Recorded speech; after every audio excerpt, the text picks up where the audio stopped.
Sony channel पर आप एक शो देख रहे होंगे पिछले काफी समय से, शार्क टैंक इंडिया नाम का, जिसमें बहुत सारे फाउंडर्स आते हैं। वो अपना आइडिया शार्क्स के साथ शेयर करते हैं और बताते हैं कि उनके बिजनेस में कितना दम है, और इसके बाद उन्हें शार्क से, किसी ना किसी एक शार्क से या फिर दो शार्क से या कभी कभी तो सभी शार्क से पैसे मिल जाते हैं, इन्वेस्टमेंट मिल जाते हैं अपने बिजनेस के लिए। अब देखिए, इस शो को जिस तरीके से डिजाइन किया गया है, उसे ऐसा बनाया गया है कि जब एज व्यूअर हम उस शो को देखते हैं तो हमें देखने में बड़ा इंटरेस्टिंग लगे, और हमें ऐसा लगता है कि जो फाउंडर्स आते हैं उनके आइडिया बड़े यूनिक होते हैं, और जो शार्क्स है उनको आइडिया बहुत पसंद आते हैं और वो इन फाउंडर्स के ऊपर अपना पैसा लगा देते हैं, इन्वेस्टमेंट कर देते हैं। लेकिन क्या जो हमें टीवी पर दिखता है ऐसा होता है? क्या सभी फाउंडर्स जो आते हैं शार्क टैंक में अपना आइडिया लेकर का, उन सब के बिजनेस में शार्क्स जिनको कहते हैं कि डील पक्की, क्या वो डील पक्की हो जाती है? क्या ऑन पेपर्स उन सभी कंपनियों में शार्क्स ने पैसा लगाया होता है? देखिए, ये एक बहुत बड़ा सवाल है, क्योंकि अभी कोई पेपर वर्क तो आपको दिखाया नहीं जाता। जितने भी 3 सीजन्स आ चुके हैं इस शो के, उसमें आपने किसी भी सीजन में ऐसा देखा है कि कोई कॉन्ट्रैक्ट साइन हुआ हो? टीवी पर नहीं दिखता। नमिता थापर, जो कि वन ऑफ द शार्क है इस शो की, उन्होंने अभी हाल ही में इस शो के बारे में एक ऐसी चीज बताई है जिसको जानने के बाद आप एक बार सोचेंगे कि यार, मेकर्स कर क्या रहे हैं? क्या सिर्फ अपने शो को इंटरेस्टिंग बनाने के लिए, वो शो में मसाला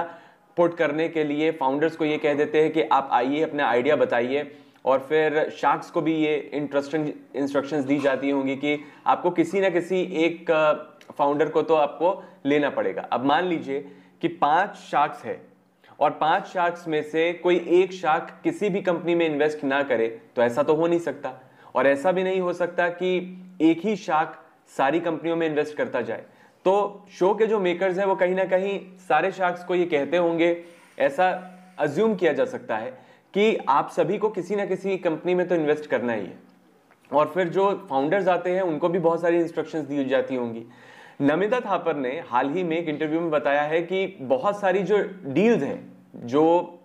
शार्क टैंक में आप देखते हैं जिसमें शार्क्स कह देते हैं कि डील पक्की, वो डील्स एक्चुअल में, इनमें से बहुत सारी डील्स होती है जो मटेरियलाइज नहीं हो पाती। उसकी वजह यह है कि जब ड्यू डिलिजेंस का प्रोसेस होता है, ड्यू डिलिजेंस होता क्या है? देखिए, ड्यू डिलिजेंस एक ऐसा प्रोसेस है, जैसे आप कभी बैंक से भी लोन लेते हैं तो बैंक भी आपको कहता है कि हम आपकी ड्यू डिलिजेंस करेंगे। तो ये पूरा प्रोसेस होता है जिसमें पूरी इन्वेस्टिगेशन की जाती है कि क्या आप जो क्लेम आपने किया है, अगर कोई फाउंडर आया है, उसने कहा है मेरी इतनी इनकम है, इतना रेवेन्यू है, इतना मेरा नेट प्रॉफिट है, इतना मेरा ग्रॉस प्रॉफिट है,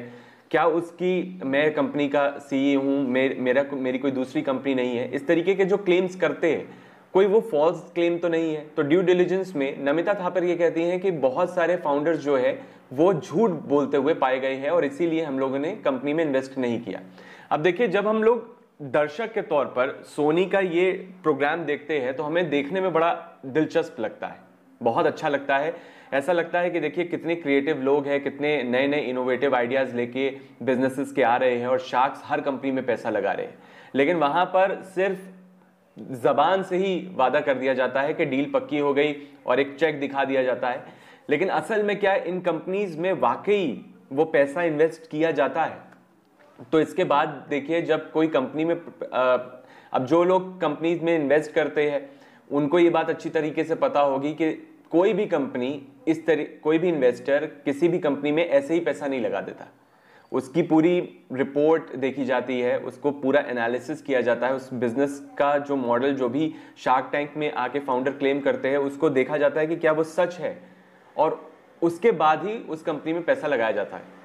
हालांकि ये बात बिल्कुल सही है कि देखिए, ज्यादातर जो फाउंडर्स वहां पर आते हैं वो जेन्युइन लगते हैं, और बहुत सारी कंपनीज में शार्क्स ने पैसा लगाया भी होगा। लेकिन ये जरूरी नहीं है कि सारे जितने भी फाउंडर्स शो में आए हैं अब तक, उन सभी की कंपनीज में जितने भी शार्क्स ने वादा किया था अब तक कि हम आपकी कंपनी में पैसा लगाएंगे, उन सभी शार्क्स ने उन सभी कंपनियों में, उन सभी फाउंडर्स के पास अपना पैसा लगा दिया है।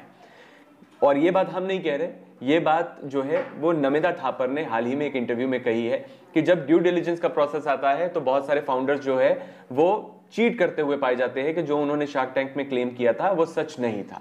अब देखिए, एज व्यूअर जब हम इस शो को देखते हैं तो हमें कितना सच्चा लगता है, देखने में कितनी असली लगती है ये चीज कि फाउंडर्स आ रहे हैं, शार्क्स से पैसा मांग रहे हैं, शार्क्स को आइडिया पसंद आ रहा है, वो अपना पैसा इनकी कंपनीज में लगा रहे हैं। लेकिन असल में ऐसा होता नहीं, पर्दे के पीछे की कहानी कुछ और है। और ये पर्दे के पीछे की कहानी बहुत सारे लोग समझ भी जाते होंगे, जो लोग बिजनेसेस में इन्वेस्ट करते हैं या जिन लोगों का बिजनेस है वो ये समझते होंगे अच्छी तरीके से कि ऐसे नहीं होता। असल में जब कोई इन्वेस्टर पैसा लगाता है तो आपका बिजनेस पूरा एनालिसिस उसकी करता है। अब मुझे ये समझ में नहीं आता कि देखिए, जब आप अब ये कोई आईएएस का इंटरव्यू तो होता नहीं है यहाँ पे कि आप पे कोई आईएएस ऑफिसर जो है वो का एग्जाम देने के लिए कोई कैंडिडेट आया है और वो मेंस क्लियर करके आया है जिसके पूरे पेपर्स पड़े हुए हैं पैनल के पास, और आईएएस ऑफिसर से वही सवाल पूछे जा रहे हैं जो उसने मेंस में लिखे हुए थे। तो ये जो डायरीज लेके बैठते हैं शार्क टैंक्स में जितने भी इन्वेस्टर्स हैं, वो कौन सी डायरीज होती है, कौन से पेपर्स होते हैं? और अगर पूरा प्रोसेस एकदम वो बिजनेस मॉडल वाला बना देंगे कि हर बंदे की बैलेंस शीट लेके बैठेंगी, जो भी शार्क्स है सारे पेपर्स लेके बैठेंगे, जो फाउंडर आके क्लेम करते हैं शो में वो उनका पेपर सामने लेके शार्क्स बैठे होंगे, तो फिर वो शो जो है वो काफी बोरिंग हो जाएगा। और मेकर्स ये बिल्कुल नहीं चाहते। मेकर्स को तो ये शो बेचना है। मेकर्स को तो ये चाहिए कि जब कोई दर्शक, एक लेमन लैंग्वेज समझने वाला दर्शक जब इस शो को देखेगा तो उसे मजा आना चाहिए, उसे एंटरटेनमेंट मिलना चाहिए, और इसी वजह से इस शो को इस तरीके से डिजाइन किया गया है। लेकिन जो नमिता थापर ने हाल ही में क्लेम किया है, उसके बाद ये बात साफ हो गई है कि जितने लोग शार्क टैंक में इन्वेस्टर्स से पैसा मांगने आते हैं, जितने फाउंडर्स, उन सभी फाउंडर्स को ना तो इन्वेस्टमेंट मिलती है, सभी को नहीं मिलती। जो चेक है दिखा दिया जाता है कि हम आपको चेक दे रहे हैं, वो दरअसल वो सिर्फ दिखाने के लिए होता है। असल में सभी फाउंडर्स को चेक नहीं मिलते, इशूड नहीं होते, और सभी फाउंडर्स को जो पैसा है वो इन्वेस्टमेंट के तौर पर नहीं मिलता।